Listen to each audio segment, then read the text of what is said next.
আসসালামু আলাইকুম। YouTube channel ও Facebook page থেকে আপনাদেরকে শুভেচ্ছা ও আন্তরিক ভালোবাসা জানিয়ে আমার দ্বিতীয় পর্ব শুরু করলাম। প্রিয় দর্শক, এর আগে আপনাদেরকে দিয়েছিলাম এই স্কুল কোমলমতি স্কুল ছাত্রদেরকে দিয়ে একটা জাতীয় সঙ্গীত এবং কি একটা বাবার গান দিয়েছিলাম।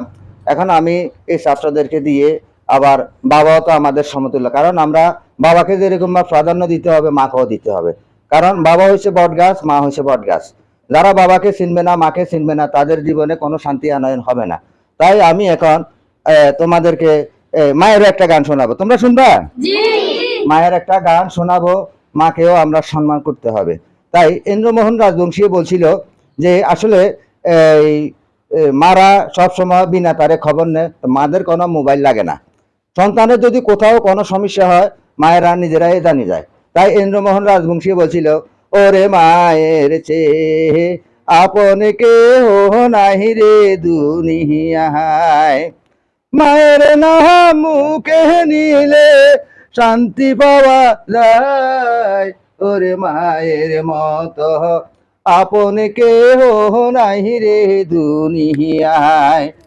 10 মাসে 10 দিন বহরে পেটে রাখে সন্তানের মা বড়ই যতন করি।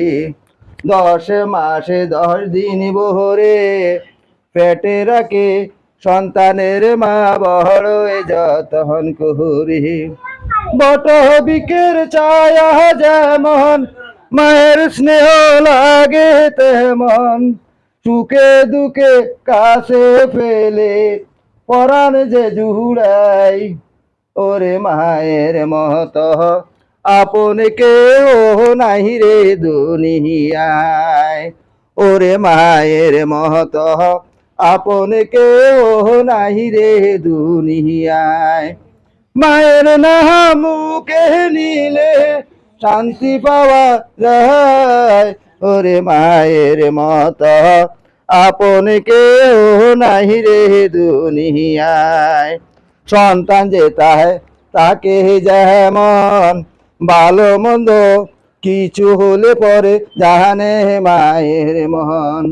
বাধায় আছে রকেতের ডুরে কবর নেমাবি না তারে, তাই তো মায়ের পায়ের নিচে বেহেশতে লুকাই, ওরে মায়ের মতো আপন কেহ নাহি রে দুনিয়ায়, ওরে মায়ের মতো আপন কেহ নাহি রে দুনিয়ায়।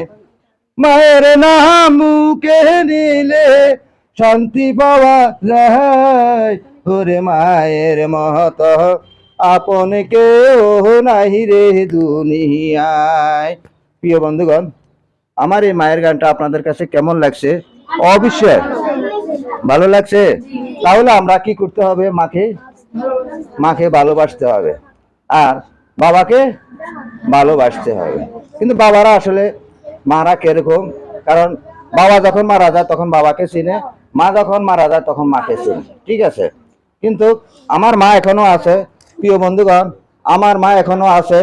আমাকে হয়তো আপনারা বয়স্ক দেখতেছেন, কিন্তু আমার মাও আছে। আমি আমার মাকে খুবই সম্মান শ্রদ্ধা করি।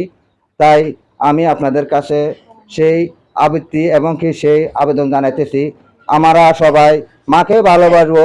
কারণ এই মায়েরা সব সময় বিনা তারে খবর নেয়, মায়েদের কোনো টেলিফোন লাগে না। সন্তান যেখানে থাকুক, যেটাই থাকুক, তাই মায়েরা সব সময় বিনা তারে খবর নেয়, কারণ রক্তের বাঁধন আছে, মায়ের কোনো টেলিফোন লাগে না। তাই মাকে সম্মান করুন, ঠিক আছে বন্ধুরা? মাকে আমরা সম্মান করব। তাহলে আমরা সবাই ঠিকঠাক মতো লেখাপড়া করব। আমরা সব সময় খাতা কলম দিয়ে লেখাপড়া করব। আমরা কোনো দোকানে আড্ডা দিব না, কোনো প্রকারের এই অপ্রীতিকর ঘটনা। কারণ আমরা এই সব সময় সুন্দরভাবে চলবো, মায়ের কথা বলতে চলবো, বাপের কথা চলবো। সকলকে সেই প্রত্যাশা জানিয়ে ইউটিউব চ্যানেল ও ফেসবুক পেজ থেকে বিদায় নিচ্ছি। আসসালামু আলাইকুম ওয়া রাহমাতুল্লাহি ওয়া বারাকাতুহু।